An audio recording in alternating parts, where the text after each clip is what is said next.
Hello guys अस्सलाम वालेकुम। क्या हाल चाल है जी आप सबके। मैनू यकीन है कि तुसी सारे चंगे भले होवे, ठीक ठाक होवे। और जी तुहानू सारिਆਂ ਨੂੰ जुम्मा बहुत बहुत मुबारक होवे। मैं जा रही हाँ जी तेल लैन वास्ते, सरसों का तेल है जी जिहड़ा खत्म हो गया सीगा ते मैं सोचिया क्यों ना तेल ले आईए। अगर तेल ना लाइए तो सिर है जिहड़ा बिल्कुल ही गंजा होना स्टार्ट हो जाता, बाल गिरना लग जाते हैं। तो इस तो पहले जी साडा सिर है जे गंजा होना स्टार्ट होवे, बाल गिरना स्टार्ट होण ते असीं चलदे हैं जी कोलू की दुकान ते उत्थे चल के लैने हैं जी बिल्कुल ही ताज़ा फ्रैश तेल। ठीक हो गया, चलो जी चलते हैं। ए देखो जी मैं चलती जा रही हूँ हाले तक मैं गली च चलती जा रही हूँ।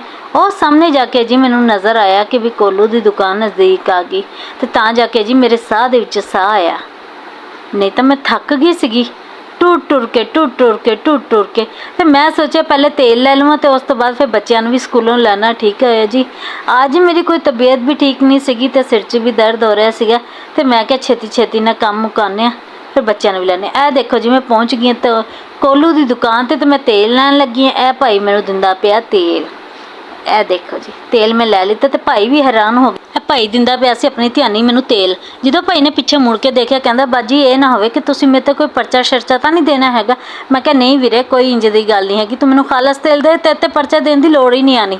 तो वीर जी ने कहा ए लो जी खालस तेल आ गया। और ए देखो जी मैं मोमो नू भी स्कूलों ले आई हैं, दुआ नू भी ले आई हैं।